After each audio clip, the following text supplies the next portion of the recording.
Unajulikana kwa jina moja la mwani, mmea unaooteshwa na kukua baharini, mmea unaowapa wanawake wa Kibuyuni tonge lao la kila siku. Karibu uandamane nami hadi tamati katika makala haya ya upanzi wa mmea wa mwani katika eneo la Kibuyuni, kaunti ya Kwale. Mimi ni Fahima Ramadhan. Mwani ni aina ya mmea unaokua kwenye maji chumvi. Ukulima wa mwani ni mojawapo ya shughuli kuu za kukuza uchumi, kulinda mazingira ya bahari katika pwani mwa Kenya.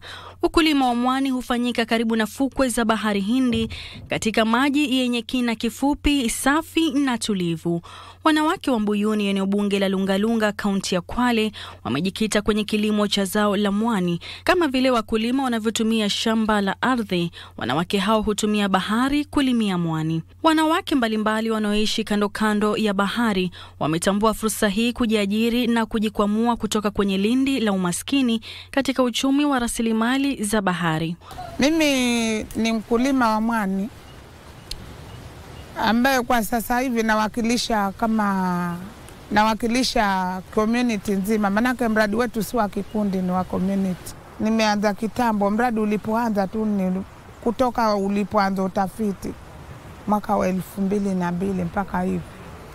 Tukaanza na huo utafiti kutoka kwa Kemfri mpaka tukaingia kwenye kilimo biashara, na mpaka saa hii bado naendelea na kilimo. Kwa kweli ukulima mwani ni sawa na unafanya conservation, kwa sababu mwani hautaki uchafu. Jambo la kwanza, upande mwani ukiona kuna uchafu ni utoe, hapo unahifadhi mazingira. Alafu mwani wenyewe ni mazalio ya samaki. Samaki huwa wanatoka huko wanafuata ule mwani wakala, alafu wakazalia pale pale kwenye hizo seaweeds. Mwani ni unahifadhi mazingira, kwanza utoe uchafu yale meneo, alafu pia ni mazalio ya samaki. Alafu kwenye mwani huwa yale matumbawe huwa yananawiri vizuri sana. Hatua za upanzi wa mwani huu huanza na kupandwa kwa miche chini ya maji kwa kutumia mfumo wa kamba ndefu, ambapo vipande vya mwani hufungwa kwenye kamba zinazoning'inizwa kati ya vigingi viwili na kuchomekwa kwenye michanga ya bahari. Kwanza tunaanza kutayarisha pegs ambazo ni vigingi. Ukitayarisha vigingi ukimaliza, alafu tunakata kamba ambayo tunafunga pamoja na tie-tie.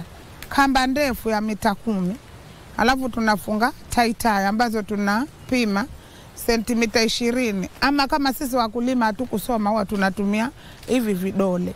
Tukapima hivi kwenye ile kamba. Hapo keka tie-tie, alafu unapima kidole mpaka hapa, ndio neka tie-tie nyingine kwenye ile kamba ndefu. Ukiweka ukimaliza, ndio naenda kutafuta mbegu. Hiyo mbegu ni uitoe kwa maji, alafu ufunge kwenye kamba. Maanake ukiweka kikipigwa na baridi ama ikipata maji fresh uwe naoza. Sasa ni utoe kwa shamba, ufunge, alafu ni upande tena kwa shamba. Mwani humea na kuwa tayari na huvunwa baada ya takriban miezi miwili, huku sumu ya mmea huu ikiwa ni maji safi. Bado kifunga ile mbegu inachukua 45 days ama mwezi mmoja na nusu kwa kukua kwake. Kutoka pale hivi leo naipanda inachukua 45 days. Ukihesabu mpaka ifika mwezi mmoja na nusu ama hizo siku 45 ndio tunavuna sasa. Kuvuna ni ile mbegu. Mmea hauna zile mbegu, ni huo mti huo wenyewe. Sasa unavuna, alafu unatafuta zile changa, unakata, unarudi, unapanda kwenye ile kamba. Ukivuna ukimaliza, ndio tunaika kwa magunia, tunapandisha juu manake kuna sehemu tunakaushia. Ukikausha hapo, kukausha uwe nachukua siku 3 mpaka 4. Mmea tunakausha kwa jua. Kwa sasa tunakausha, tumeletwa hizi bati zile za kuingiza mwangaza, ndio tunakaushia. Wanawake hawa hupanda aina mbili kuu za mwani, Spinosum na Cotonie. Aina hizi mbili za mwani, lakini matumizi yake zote yako sawa. Kwa Spinosum na Cotonie yote tunaweza kutengeneza sabuni, tunatengeneza mafuta, tunatengeneza lotion, tunatengeneza shower gel na shampoo. Alafu pia ukulima huu wetu pia tunatengeneza vyakula kama vile salad, cookies na keki, maandazi. Alafu pia tunatengeneza ukulima huu wetu, kuna wale watafiti ambao wananunua hizi bidhaa, wanatengeneza madawa, mbolea, vyakula vya wanyama. Hayo yote ni matumizi ambayo tunapata kupitia huu mmea wetu.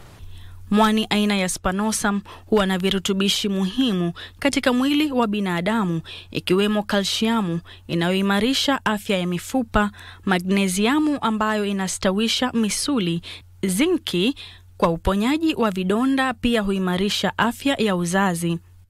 Mwani aina ya Cotonou inaaminika kutibu maradhi mbalimbali ikiwemo upungufu wa damu, presha, uvimbe wa shingo pamoja na maradhi mengine mengi. Mwani aina ya Cotonou huwa na madini ya vitamini C na huwa nzuri kwa afya ya ngozi na nywele. Mwani katika wataalamu ambao walifanya utafiti una faida nyingi. Mwani ukichemsha ukila au ukila fresh au ukichukua poda ile ukiweka kwa porridge ukila, basi inakuletea faida nyingi kwa mwili. Kwa mfano, pressure unateremsha pressure, unateremsha sukari, alafu unasafisha tumbo. Pia kwa upande wa viungo, joint hizi unatibu sana. Rasilimali hiyo imekuwa fursa ya ajira kwa kina mama wengi na kujiendeleza kimaisha bila kuwa tegemezi majumbani mwao. Kina mama hao wametumia fursa hii ya matumizi ya bahari kujiinua kiuchumi. Kwa makadirio, wao huvuna takriban kilo 100 hadi 300 kulingana na bidii ya mkulima kwa awamu moja. Wakulima wa mwani wameeleza faida waliopata kwa kujiajiri, kukuza bidhaa hiyo na kujiinua kiuchumi. Hapa kusema kweli, yani tunajikidhi kwa vile ambavyo tunatoa mwani wa kutosha. Kwa bavua moja mtu mama anaweza kukausha kama kilo 100 mpaka 200, wengine hata 300. Kwa huo mwezi mmoja na nusu. Ukiisha tu mama anaweza kukausha kilo 100 mpaka 200 mpaka 300. Tunajivunia kwa hapo tu, lakini mwani ukiwa mvivu, ukisema napanda kamba 10 ama 20, hapo unakula hasara. Kama wababa wameenda kutafuta, sisi wanawake tulikuwa tukiketi tu nyumbani. Baada tulipopewa mradi, tukaona afadhali na sisi tufanye mradi kama kuwasaidia wababa. Wao wameenda kutafuta samaki, sisi tunatafuta ya mwani. Tumeona ni bora sisi wanawake tusikae tu kiolela, na sisi nasi tukapata huu mradi tunaendeleza.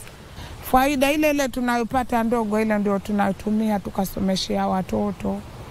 Mtu mwenyewe akipata pesa, mtu anaongeza nyumba yake, pengine ni ya udongo, anajenga na blocks.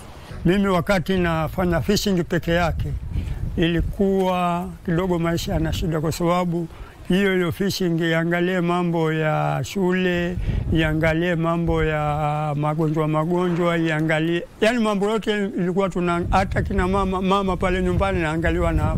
Lakini kwa muda huu nimeona hiyo fishing ikienda, lakini huku nyuma tayari bado niko na kazi mbadala ambayo naweza kuweka ile pesa ambayo kafanya kazi nyingine ambazo ni nzito. Kwa mfano, mimi nikienda baharini nikikosa, nikija huku nyumbani tayari mama hakuna shida, tayari ashatengeza chakula. Hapo pia wakati huo ilikuwa niko na nyumba ya matope, kwa sababu kwa kusema kweli vitu vyote hivyo kufanywa na kazi moja, ukiangalia ilikuwa ni uzito sana. Lakini sasa hivi niko katika nyumba ya jiwe. Haijakuwa na bati, lakini niko katika nyumba ya jiwe. Kulingana na mkurugenzi wa idara ya maendeleo ya bahari Mohamed Jasho, zao la mwani limewafaidi wanakijiji wengi wa kijiji hicho cha Mbuyuni. Pia ni chanzo cha chakula na bidhaa za urembo. Ndio posa beach management husika kwa fursa, wakashirikiana na Kemfree na Fisheries, wakafanya research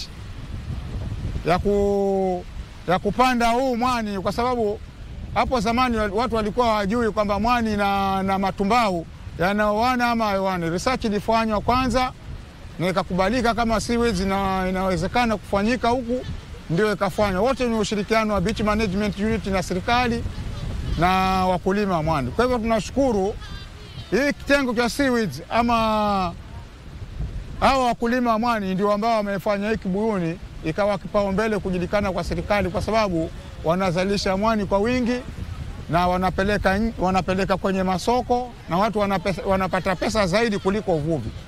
Kwa sababu uvuvi saizi umekuwa chini, kwa sababu unaona saizi hali ya anga imekuwa mbaya, kuna upepo, unaona. Vyombo pia tumeletewa na serikali kupitia kwa Blue Economy, lakini kidogo ndio sasa unapata wavuvi wengine wamejiunga kwenye ukulima wa mwani. Fauka ya hayo, changamoto kubwa inayowakabili wakulima wa zao hilo ni faida duni ya zao hilo, ambapo kwa kilo huuzwa shilingi 50 pekee. Wakulima hao wamekuwa wakilalamikia angalau kufikia kwa shilingi 100 kwa kilo moja. Uhaba wa soko la bidhaa hiyo umekuwa mwiba kwao. Wakulima hao wameelezea gharama kubwa wanaoitumia kwa ukulima wa zao hilo na muda wa marejesho ya fedha walizotumia katika upanzi wa zao hilo. Kina mama hao pia wamelalamikia ukosefu wa vifaa muhimu vya ukulima. Kulingana nao, kazi za ukulima huu huwa ngumu sana, haswa wakati wa kuvuna zao hilo kutoka majini na kupeleka ardhini kwa matayarisho. Kwa sasa tuna changamoto ya hizo soko za hizo bidhaa, hiyo value addition. Tuko na changamoto, bado hatujapata soko. Alafu kuna changamoto ya vifaa ambavyo kama mkulima nataka na mimi niwe na kifaa ambacho baada nikivuna nipate kifaa ambacho nitabebea ule mwani kutoka kwa shamba mpaka ile sehemu tunakaushia. Kwa sasa hatuna, bado tunatumia vichwa. Uchukue mwani uweke kwa gunia alafu ubandike na kichwa. Kama huwezi kubandika, utafute hawa vijana wetu mtu akubebee. Na huko kubeba mtu kutoka kwa shamba mpaka kwa hapo ambapo tunakaushia anataka shilingi 50. Mwani unategemea baridi zaidi. Ikiwa ni wakati wa joto, ile joto likiwa jingi na maji yakiwa moto, mwani wote unakufa. Hii ni changamoto. Sasa ili changamoto iondoke ni kwamba tupate ufadhili wa kuwa tunaweza tukasogea maji mengi huko, maji mengi ambako maji hayashiki moto. Mkurugenzi wa kikundi hicho Amiri Juma, ambaye pia ni mkulima wa zao la mwani, ametoa wito kwa serikali kutafuta soko la zao hilo kitaifa na kimataifa na kuwaongezea rasilimali za kuboresha kilimo cha zao hilo. Soko kidogo ni changamoto. Tuko nalo soko, lakini inategemea ile wingi wa ule mwani.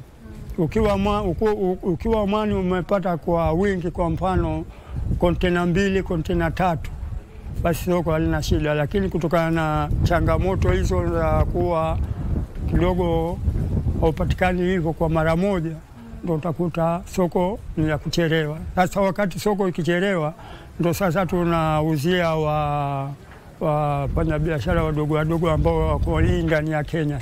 Tamati ya makala hii iliyoangazia kilimo cha mwani eneo la Mbuyuni, eneo bunge la Lungalunga, kaunti ya Kwale.